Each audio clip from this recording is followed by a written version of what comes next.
네, 2022년 6월 28일 이정훈입니다. 나토 정상회의에 참석하는 대한민국 대통령을 바라보면서 중국이 매우 불편해합니다. 중국의 한 언론은 나토에 참석하는 한국은 강대국 체스판의 쫄이다, 쫄에 불과하다라는 주장을 했습니다.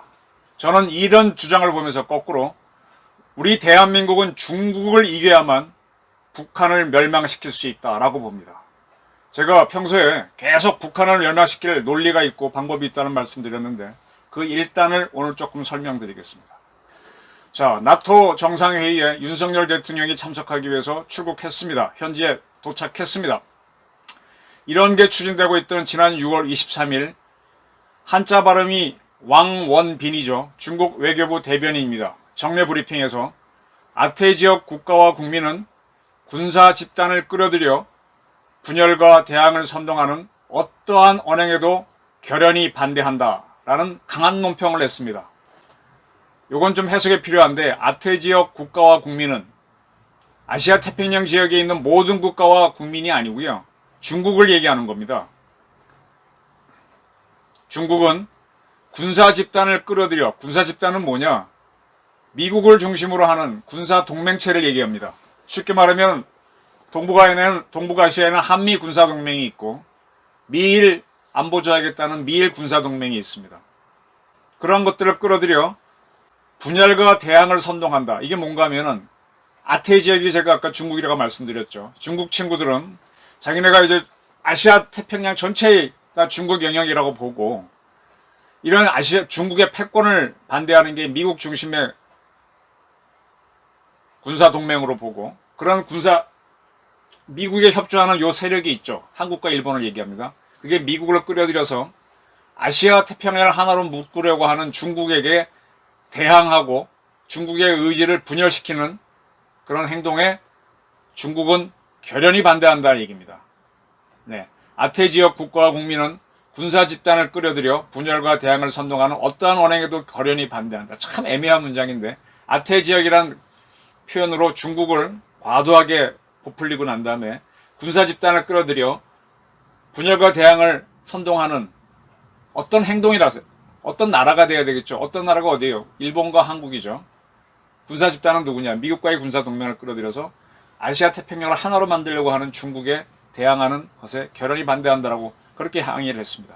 그리고 이제 글로벌 타임스가 6월 27일자에서 미국의 동맹인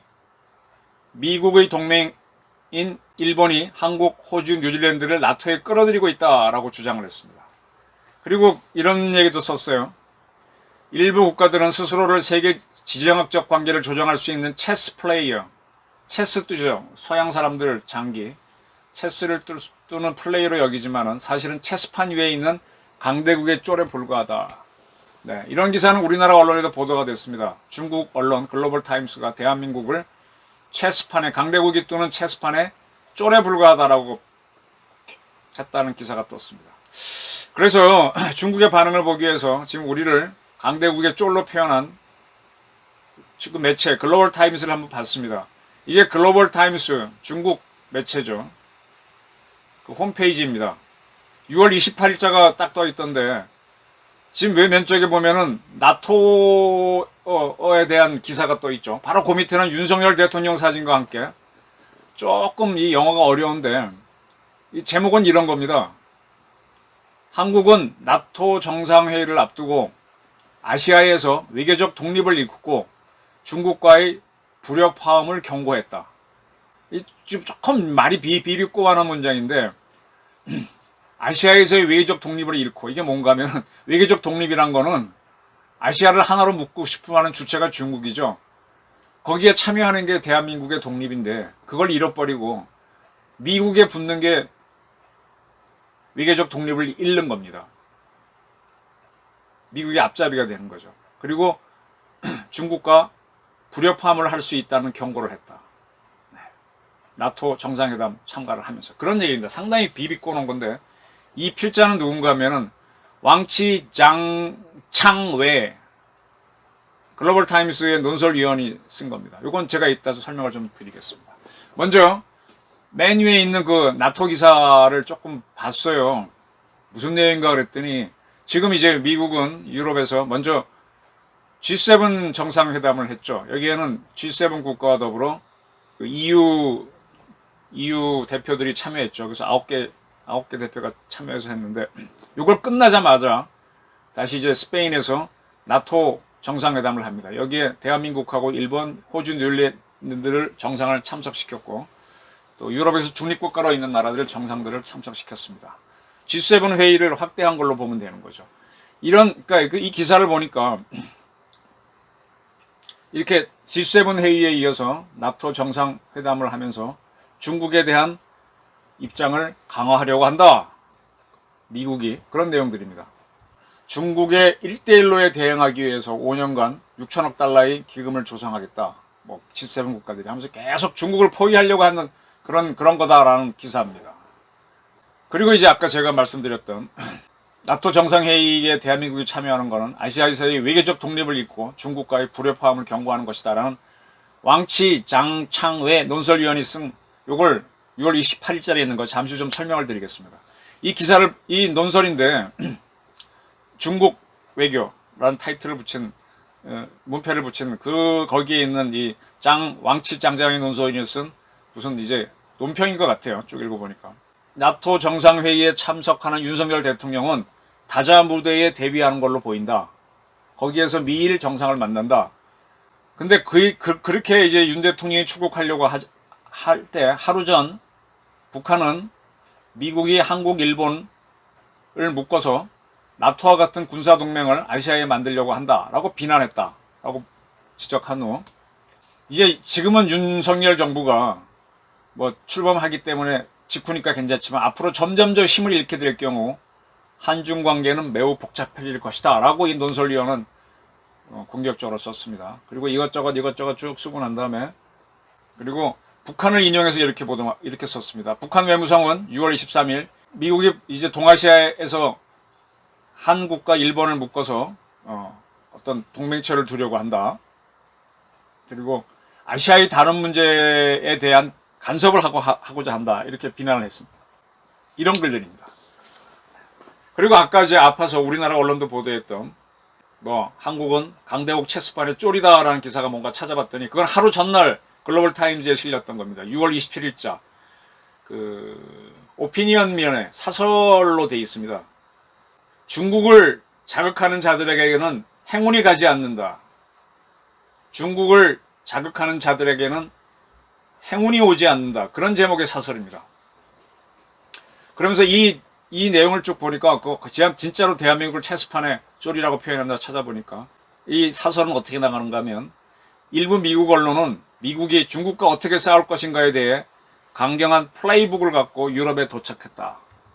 그리고 나서 쭉쭉 이제 상당히 하고 난 다음에 이런 문장이 있습니다. In particular, we would like to advise some countries which had once tripped up due to the drastic changes in the world situation not to think that they would be lucky this time. They would often consider themselves as chess players who could manipulate geopolitics, but eventually it turns out they are merely major powers pawns on the chessboard. 바로 이 문장입니다. 이걸 우리말로 옮기면 이런 겁니다. 특히 세계 정세가 급격히 변화할 때 잘못 판단해서 발을 헛디뎠던 일부 국가들이 있죠. 근데 이번에도 운이 좋을 것이라고 생각하지 말라라는 충고를 논설위원은 하고 싶다. 그런 국가들은 지정학적 조건을 조작할 수 있는 체스 플레이어, 아주 체스판에서 주요한 역할을 하는 나라로 스스로 자부하지만 결국은 체스판에서 주요 권력의 주요 국가들, 강대국의 앞잡이, 괴뢰에 불과하다는 것이 밝혀졌다. 이겁니다. 네. 세계 정세가 급격히 변화할 때 어떻게 실수했던 나라들이 있죠. 근데 운 좋게 살아났어요. 근데 이번에도 운이 좋을 거라고 생각하지 마라. 이게 뭔가 하면은 6.25 전쟁이 일어났을 때 미국의 도움을 받고 그 다음에 이제 친미 노선을 갔던 대한민국, 일본 이런 나라들 너희들 전쟁 미국은 일본은 전쟁도 일으켰죠. 중국도 침범했죠. 그런 나라들이 중국을 침범했음에도 미국에 패망한 다음에 미국의 등을 업고 또 강대국이 된. 근데 이번에는 나토 정상회담 가는 일본, 그 다음에 중국과 직접 싸웠던 6.25 전쟁 때 싸웠던 한국 이런 나라들이 나토에 참석하는데 이번에도 운이 좋을 거라고 기대하지 마라. 너희들은 이 지정학적 지리 정치학 조건을 좀 변경시킬 수 있을 거라고 생각하지만 천만의 말씀. 너희는 체스판에 있는 거대한 슈퍼파워들의 앞잡이 괴뢰에 불과하다 이렇게 썼습니다. 이걸 이제 우리 언론들은 체스판의 조리라고 보도를 했네요. 실제로 썼습니다. PAWM 포는 앞잡이 뭐 괴뢰 뭐 그 정도입니다. 네. 제가 이제 어젠가 그제 나토 정상회담이 있고 난 다음에 서해에서 동경 124도를 선에서 한중 간의 군사적 대립이 일어날 수 있다. 는 것 등에 대해서 대비를 하라고 말씀드렸는데 대비해야 됩니다. 아까 중국은 외교부 대변인이 나와갖고 격렬하게 뭐 참 애매한 중국 패권을 드러내는 중화주의를 드러내는 논평을 했는데 우리는 지금 조용합니다. 우리 외교부 대변인인 최영삼 씨는 이제 글로벌 타임스에 대한 기사는 기자들도 보고 했으니까 질문을 합니다. 중국 외교부 대변인 논평도 있었으니까 거기에 대한 질문을 하니까 우리나라의 나토 정상회의 참석은 특정 국가를 배제하거나 반대하게 한 것이 아니다라고 그랬고 중국이 우리 내정 간섭적 발언을 하고 있는데 주한 중국 대사를 초치하거나 경고할 생각이 없느냐라니까 중국과는 수시로 긴밀한 소통을 하고 상호 이해를 제고시켜 나가고 있다. 뭐 이렇게 동문서답을 합니다. 계속 이제 즉답을 피하고 있죠. 네. 이제 답이 보입니다. 지금 이제 윤석열 대통령은 행동으로 보이는 거죠. 과거 박근혜 대통령의 실수는 중국을 통해서 북한을 움직이려고 했던 겁니다. 근데 그렇게 해서 이제 한중 군사 라인을 맺자라 그랬는데 한중 군사 라인을 맺는 시점에서 중국은 어떻게 했느냐? 우리 이어도를 덮는 쪽으로 방공 식별구역을 선포를 하고 그 다음에 우리가 카디즈로 삼고 있는 동경 124도를 중국 해군의 작전 선으로 딱 그어서 대한민국 해군은 그 서쪽으로 오지 못하라고 막아버리면서 그쪽을 중국에 내외화시켜버렸죠. 그리고 나서 한중 군사 한라인은 북한이 정작 핵실험을 했을 때 무용지물로 만들었죠. 박근혜 대통령은 어떻게든 중국을 설득하기 위해서 전승열도 참가해주고 그래서 그렇게 노력했지만 당했죠. 그래서 거기에 대해서 양시장하고 이제 일본과 지소미아 정보보유협정 맺고 북한의 위협으로부터 우리를 지키기 위해서 사드를 배치했는데 들여오겠는데 중국은 한한령을 내리면서 한국을 후드려 팼죠. 그리고 난 다음에 가장 드라마틱한 사건이 일어났잖아요. 제가 촛불 시위가 일어날 때 한국에 있던 중국 학생들이 참가했다. 중국 정보기관들이 주한 중국 유학생들이 반박근혜 시위에 참여하도록 했다라고 제가 당시 운영하던 블로그에다 보도한 적이 있었죠. 그게 상당히 화제가 됐던 기사인데 결론적으로 그때 박근혜 정권은 붕괴가 됩니다. 이게 운동권만에 의해서 붕괴가 시킨 게 아니라 중국의 참여가 있는 겁니다. 그래서 5년 동안 친중 친북 정권 지긋지긋한 문재인 정권이 이어져 오다가 이제 윤석열 정권이 들어서면서 그걸 간신히 무너뜨린 겁니다. 그래서 지금 해수부 공무원 피살 사건, 그 다음에 탈북 북한 선언을 돌려보낸 사건, 막 이런 것들을 다 조사하면서 저 불구죽죽한 자들을 지금 솎아내고 있는 거죠. 이 반대로 문재인은 그 세력들은 그 꼴을 안 당하기 위해서 검찰의 권한을 약화시키고 국정원의 권한을 굉장히 약화시키고 군부를 초토화시키고 또 경찰을 힘을 많이 줘왔지만 경찰은 또 상당히 약한 조직이거든요. 이렇게 권력 조직을 개판으로 만든 걸 지금 막 틀어잡느라고 한동훈, 이상민, 그 다음에 앞으로 이제 김규현, 이종섭인가요? 국방부 장관 같은 사람 이제 바빠지겠죠. 네, 그런 와중입니다. 자, 이겁니다. 제가 이제 아까 이제 대한민국 통일 방안을 좀 말씀드리겠다고 말씀드렸는데 이걸 잘 보셔야 됩니다. 아까 체스 보드에서 뭐 슈퍼파워의 포원이라고 그랬죠. PAWM 앞잡이 괴뢰다 그랬는데 북한이 우리를 늘 뭐라고 그랬습니까? 괴뢰라 그랬죠. 괴뢰 정권. 미국의 괴뢰라 그랬죠. 미국이란 슈퍼파워의 폰이라고 그랬습니다. 그러면서 자기는 미국에 맞서는 것처럼 막 이렇게 항상 항미 이렇게 하는 것으로 했죠. 항상 미국하고 회담하면서 싸우고 막 이렇게 하고, 지금도 핵 갖고 1대1로 붙자 이렇게 나갑니다. 미국하고 대립구도를 만들면서, 그 다음에 대한민국 정권은 미국의 괴뢰라고 합니다. 그렇게 우리를 비난해 놓으면서 한편으로 우리 내부를 흔들기 위해서 뭘 주장하는 건 민족주의를 내세웁니다. 우린 같은 동포다. 우린 동포다. 그러면서 너희를 지배하고 있는 미국과 싸우자 이렇게 선동을 합니다. 거기에 현역대 넘어간 게 누구냐? 저와 같은 대학 생활을 했던 386, 586 주사파들입니다. 그자들이 민족주의에 넘어가서 공산사상을 갖고, 그것도 어떤 서구식 공산주의 이론이 아닌 북한 주사파식 이론을 갖고 공산주의가 돼서 미국 반미로 가고 대한민국 정부를 괴뢰 정권으로 하면서 일종의 남로당처럼 북한과 내통하는 관계로 갔던 거죠. 여기에서 등장하게 된 게 문재인 정권이고, 그 전에는 노무현 정권이고, 그 전에 조금 더 올라가면 김대중 정권이 그런 쪽에 좀 성격이 좀 있는 거죠. 자, 이제 환치를 하겠습니다. 북한은 그렇고요. 중국이 지금 아까 우리를 체스판에서의 그레이트 파워의 폰, 앞잡이, 쫄이라 그랬죠. 괴뢰라 그랬죠. 지금 중국도 대한민국과 일본을 미국의 괴뢰로 봅니다. 그건 금방 이해되시죠. 근데 중국은 우리하고 일본을 향해서 할 수 없는 말이 있어요. 그게 뭐냐? 민족주의를 내세울 수가 없어요.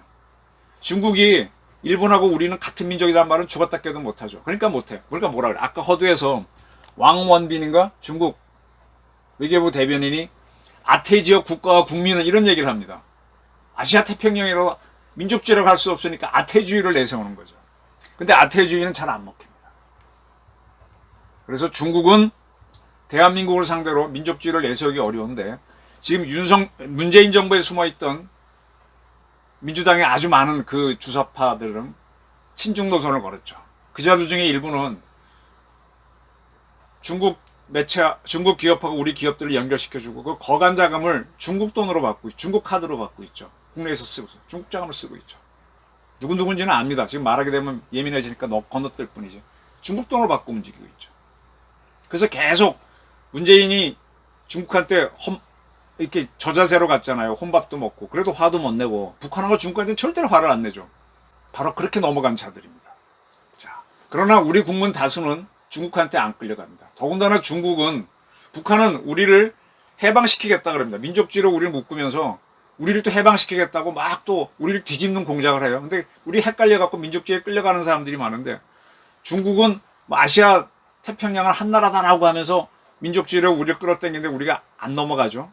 그리고 또 뭘 합니까? 우리를 뒤집어 엎기 위해서 동북공정을 합니다. 제가 동북공정에 굉장히 반대한다는 거는 뭐 고구려의 국제정치, 역사정치 이런 책도 썼고 발로 쓴 반동북도 썼기 때문에, 저는 중국의 동북공정이 뭔지, 중화주의가 뭔지, 그 다음에 제 경기대학교 정치학 박사 받을 때 논문도 중국의 패권에 대한, 과거사에 대한, 열국체제, 제국체제, 조공체제, 그거에 대한 연구였기 때문에 제가 설명드릴 수 있는 거거든요. 그러니까 이 동북공정이 딱 나오는 순간에 우리는 중국이 우리를 어떻게 하려고 하는지 알아차리는 거예요. 북한 놈들이 우리를 대상으로 우리 해방시켰다 할 때는 알아차려 놓고도 우리는 한민족이다, 형제야 그러면 속아 넘어가서 386 같은 자들이 나오지만 중국한테는 안 넘어갑니다. 아시겠습니까? 그러면 중국과 북한은 같은 집단입니다. 똑같이 아까 왕 대변인이 비난할 때 같은 날짜에 북한 외무성도 미국을 비난하는 그런 게 나오는 겁니다. 같이 있는 겁니다. 그래서 제가 드는 오늘 주제는 뭔가 하면은, 지금 우리가 북한을 어떻게 해서 통일하고 싶어 하죠. 근데 북한하고 싸우자 뭐 그러는데, 북한하고 싸워서는 이기기 어려워요. 왜? 중국이 계속 있기 때문에. 그럼 누구를 깨야 되느냐? 중국을 부셔야 됩니다. 중국을 부시면 북한은 거저먹습니다. 그 증거가 뭐냐고 물으면, 신라가 통일할 때 당나라한테 기벌포 전투에서 20번 싸워 20번을 이김으로 해서, 쫓아내므로 해서 삼한 통일을 합니다. 백제를 멸망시킨 것은 당나라였습니다. 고구려를 멸망시킨 것도 당나라였습니다. 신라는 협조를 했지만 주세력이 아니에요. 신라 궁녀는 걔네를 못 이겨요. 근데 그렇게 해서 지배로 하려고 하는 당나라를 기벌포에서 깨트렸기 때문에 백제 영역하고 다 먹고, 그 다음에 고구려의 남부 영역을 먹으면서 삼한 통일을 하는 겁니다. 배후 세력을 깨야 됩니다. 아까 북한도 우리를 이기는 것도 필요하지만 미국을 이기려고 하지 않습니까? 우리도 중국을 이겨야 됩니다. 그 싸움을 박근혜 대통령은 중국의 도움을 받으려고 했다는 게 큰 패착이었습니다. 결론적으로 촛불 시위 때 중국이 주사파도 드라이브를 걸었지만 더 같이 드라이브를 거는 바람에 참 대한민국 대통령이 우리 손으로 탄핵되는 그런 비참한 결과를 낳았던 겁니다. 우리는 중국을 깨야 됩니다. 시진핑 정권을 붕괴시키는 쪽으로 가야 됩니다. 그리고 그걸 하려고 하는 세력이 누구냐? 그게 미국입니다. 지금 미국의 안보보좌관은 이제 G7 회담, 나토 정상회담에서 중국에 대한 스트래티지 컨셉트, 전략 개정 계획이 나오고 뭐 이렇게 한다고 하니까 중국이 반발하니까 바이든 대통령은 미국하고 중국하고 회담할 뜻이 있다 이런 식으로 슬슬 달래면서 이제 엉치고 뛰고 이렇게 하는 거거든요.